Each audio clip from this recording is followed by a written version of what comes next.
Hey, it's Sandra. Welcome to another episode of Asexualise, Asexuality. This is a place to be for education about asexuality, all things asexual. I share my own asexual life journey in order to help you in yours. So subscribe and hit the bell icon. So as you know, in my asexual life, I love to watch movies. And I do like watching Bollywood movies, but they are very long. Like I've just watched a movie today that's been over 3 hours long, as well as helping someone in my Ace Academy club, who's also a friend. So it's taken me a long time to watch this movie. And this is the one, it's called Kal Ho Na Ho. This is actually an Indian Bollywood movie, Hindi movie, if you like. But I watched it with subtitles. So this is a picture from it. And so basically, I'm gonna do spoilers. So if you don't want to hear spoilers, please do not watch this video. So this Kal Ho Na Ho, which I hope I've pronounced correctly, movie, as you can see, is centered around three main characters: the girl there and the two guys. So basically, he is the charmer, and he moves into the neighborhood, and her dad actually has committed suicide, but you don't find out where he's gone and what's happened to him till uh towards the end of the movie. But basically her father's gone, and it's left her mother in poverty with debt for the family restaurant. And this is her best friend, the guy in the orange. And what happens is she ends up being attracted to the neighbor, this guy who is in the white shirt, basically. So she's an MBA student. He is the nephew of the neighbor. He comes to stay, and he helps Naina, that's the main character's name, repair her broken life with her mother and her family after the dad's gone, basically. And he is not a particularly nice person in some of the movie. So he's very, very charismatic. But also there is a lot of things in there that you shouldn't be speaking to a woman like he will tell Naina to like shut up, for example, and she's a dog, and he'll say stuff like that, and he was always telling her to shut up. And he's always joking constantly, which you cannot be serious with someone who's constantly joking like that. And in life, in reality, it's not good for a guy to behave that way. So he is a charismatic type, but when I first saw him and some of the traits he had, some of it is a bit narcissistic in the sense that he's telling her to shut up, and he's charismatic, and he's got all the women all over him, and the way he speaks to her is not nice in the sense he's always telling her to shut up. You shouldn't. It's a narcissistic trait, that is, you know what I mean? And so is being a really charismatic, overly charismatic, and not taking a person seriously. But as the film progresses, you find out that he's been hiding a deep, dark secret, and that's why they've given him kind of this character of joking all the time and making light heart of everything, because basically you find out, spoiler alert, that he's not got long to live, but you don't find that out till towards the end of the movie. Well, she doesn't find out till towards the end of the movie. You find out like partway through the movie. That basically he says he's got a wife because which he hasn't. It's his friend and doctor, who's already married to someone else, and she falls in love with him, and he falls in love with her. But he knows that he's dying, so he can't give her the life she needs and wants. So basically, her best friend is in love with her as well. So in the end, these two guys are in love, both in love with her, but one's dying, so he can't be with her. So he arranges for them to both get married together. But there is some really sad stuff in it. I mean, the ending was totally sad, and some of it has got some sexual stuff in it. There's like scantily clad women. There's a woman who's an older woman, but she's like showing her boobs off a lot of the time. There's a scene where this guy's dad is actually in a strip club.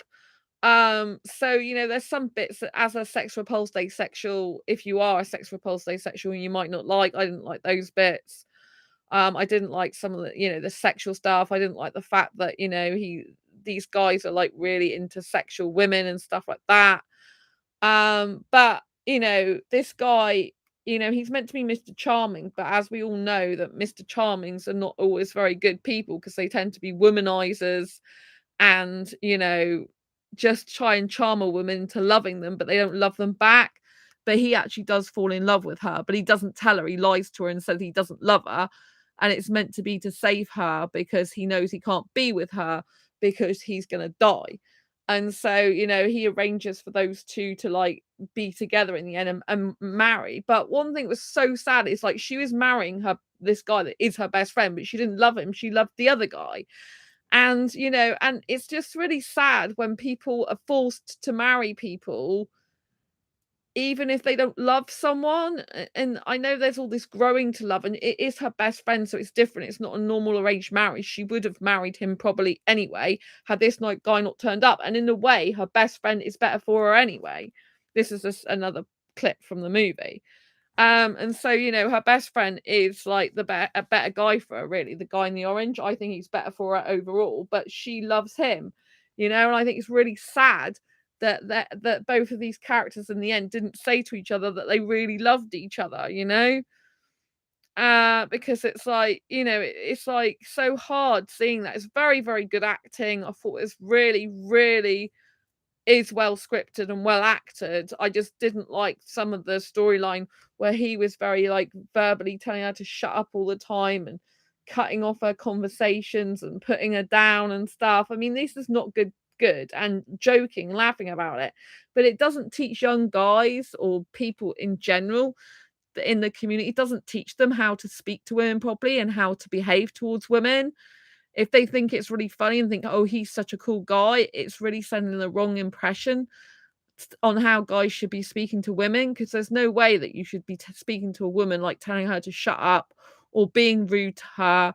And at one point he says about whacking her, like if like, because she gets really drunk at one point and ends up going out with both of them to this club and gets really drunk, which is out of character for her. And then he takes them both out well, they get kicked out of the club, and then he's got his arm around both of them and saying, oh, don't say this or don't do that, otherwise I'll whack you. And I think in one part of the film he does actually whack someone.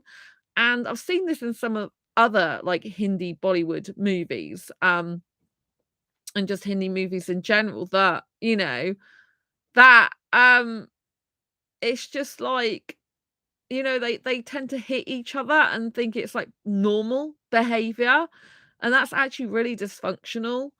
And so some of the problems I have with some of these Indian like Hindi movies is they don't show healthy relationships. They show very like codependent, dysfunctional relationships to a certain extent. And so that's not so good, because if guys are watching these movies, or young people in general, and or anyone, and they think it's all right to behave like that, and that's normal. It's not normal to speak to someone like that. It's not normal to whack a woman. It's not normal to whack a guy either, you know what I mean? It's not normal to be speaking to someone like that and telling someone to shut up. It's actually really bad behavior. And they've made it quite jovial, quite jokey, and that he's such a charismatic guy, that loads of women would like because he behaves like that, is not good. Because if other guys see that as so cool, like, I want to be like him, then how is he going to treat another woman? Whereas actually the guy in the orange, who's her best friend, actually speaks to her a lot more nicer. He's a lot better until he takes tips from the guy in the white. And then he's trying to woo her and get her to love him instead of love a guy in the white. So basically the guy in the white who does love her, they love each other, and that's her best friend in the orange. He in the white is trying to get the guy in the orange to change to get her to love him, and it's just like, and she finds that out and gets really hurt that they just concocted that up, but he genuinely does love her, and she does marry him in the end. But I just thought it was so sad that she's marrying him, having tears and loving the other guy. I think it would have been better to wait until the other guy's dead and then they get married, so at least she can genuinely have her heart for her best friend, rather than still, be having a wedding where the guy she loves is dying, and she's just got bad memories of a wedding now, of being upset and in pain. She was crying at a wedding. I just think it's awful. I'm thinking, why are you trying to push someone to get married when, you know what I mean, you're just in tears? Weddings should be a happy occasion. You should be loving getting married. If you're going to get married, you should think, God, I'm marrying the love of my life. You shouldn't be having tears and feeling really bad and awful because that's just like unhealthy. I mean, the very, very, very last words were basically, some people find a friend their husband, but I found a husband in my friend, which is meant to like be really nice. But she always said that he's the first love she had, and she'll always remember him because he's the start of all the relationships, including the one with her best friend, love relationship, marriage, you know? And so you see that she's married with him in the end 20 years later and they got a kid together and stuff like that. But I just thought it was so sad because, I did like his character in the end because he genuinely loved her and he'd do whatever it takes because he loved her. But it was horrible. He kept saying, "I don't love you," when he did to try and save her. And he was in so much pain and he was crying and it was really upsetting. So I wouldn't recommend this film if you don't want to get upset because it is going to upset you. If you've got any empathy or sympathy or emotions, especially where romance and love is concerned, this film will really hurt you emotionally. Like it's a real tearjerker. It does say it's a tearjerker actually, but I got recommended by an Indian friend to watch it. But I mean, because I like the music from it. The music's amazing. The Pretty Woman song, like the song, film Pretty Woman, they've done a revamped version of that, like a Hindi type of style version, Bollywood style. So that's really good. And there's some other really good songs in there that I love. But I just didn't like the ending being really sad. I mean, she was marrying her best friend, but she wasn't happy at her wedding because she was crying over the other guy. The other guy died in the end, and it's just like horrible. It's like I like happy endings. I like films that are positive where dreams can come true, and this film like wasn't really like that. I do think she got the best guy in the end in the sense that her best friend with the orange shirt on, he actually has always really cared about her and he does like really genuinely love her and he will take good care of her. And I do think he's very stable and he's very strong. And I do think, he deserves to be with her and it will be a good guy for her. Because he doesn't tell her to shut up and stuff like that usually. And so he doesn't speak to her like that. He doesn't whack her. He doesn't do any of that zany stuff that the guy who's charismatic does in the white shirt. But the actual love between Naina and the guy in the white shirt, their love for each other, just overflows in the movie, and it's such a tearjerker. I was felt so sad afterwards, and I just felt like, "Where's all my friends? I want to hug them," And it does make me sad because obviously it's the story of like unrequited love, between her and her best friend, and then it's a story also of true love but can't be together, and I absolutely hate that. I think it's disgusting. I'm thinking true loves should be together. It should happen in real life. I don't like it when there's movies where they don't get together in the end, but obviously in real life sometimes people don't get together. Sometimes it's not the right time or they're incompatible and it's heartbreaking, and to see that play out in a movie is just like really heartbreaking. I believe in true love still, and I believe that everyone should get the person of their dreams. If they want a relationship, everyone should find their soulmate. No one should die not being able to say to the person I love you and them love them back and be in a healthy relationship together. I wish the world would be such a good place where everyone would get the love of their life. It makes me really sad, and everyone would be happy, because there is a theme throughout the movie that, like tomorrow's never guaranteed and you could die tomorrow. And that's why it's important for people who love each other to tell each other every day and to appreciate each other and care about each other and not take each other for granted, you know? Because if you do love someone, you should tell them before it's too late, and their love does go to another person, or, they never realize it. I don't think you should hide that. I think you should tell it and work on it with the person, if you actually are compatible. But yeah, so some of the themes I didn't like, and I didn't like the joking, that telling her to shut up, telling her she's dorky, which is putting her down and stuff like that. I didn't like the fact that Naina said about her friend, Sweeter, that she wouldn't get a boyfriend because of her weight. So I think it's Sweeter. Something like that, and she wouldn't get a boyfriend, if she kept eating and stuff, which is not right, just because someone isn't skinny doesn't mean to say they can't get a boyfriend, and she did get a boyfriend in the end anyway. But he left to go to London, and then it seems he came back for the wedding and did some DJing. So yeah, it's really important to understand that life is so short and always go for your dreams because tomorrow is never guaranteed, and it's better to live a life fully and love openly and honestly than live a life of regrets and die with your love inside you and your dreams hidden. Always go for your dreams. Always tell the person you love, truly love, that you love them. And if you can, go be with that person because life is too damn short. For me, love is a big thing for me. I will stay happily single forever unless I meet the right guy. But I do have this like thing in my heart that says, "Oh, my guy's out there somewhere." Somewhere. And I do believe in true love, and I do believe in deep soulmate connection and love.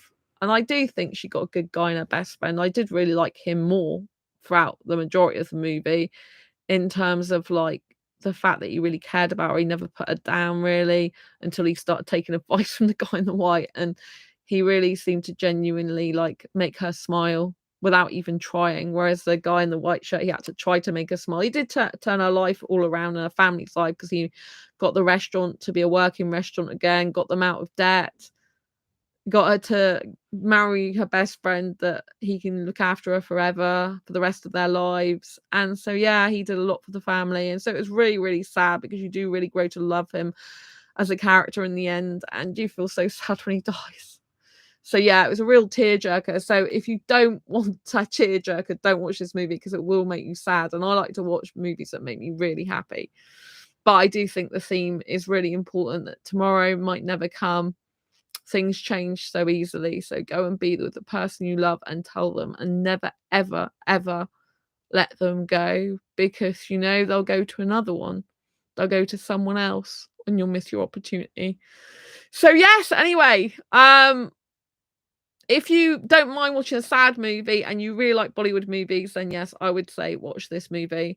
But be prepared for over 3 hours and be prepared to get your tissues out because it's very sad. But beautiful music in it. Really love that. So take care. Don't forget to subscribe and hit the bell icon so you never miss an episode. If you've seen this movie, let me know what you think, and I'll see you soon. Bye. Lots of love.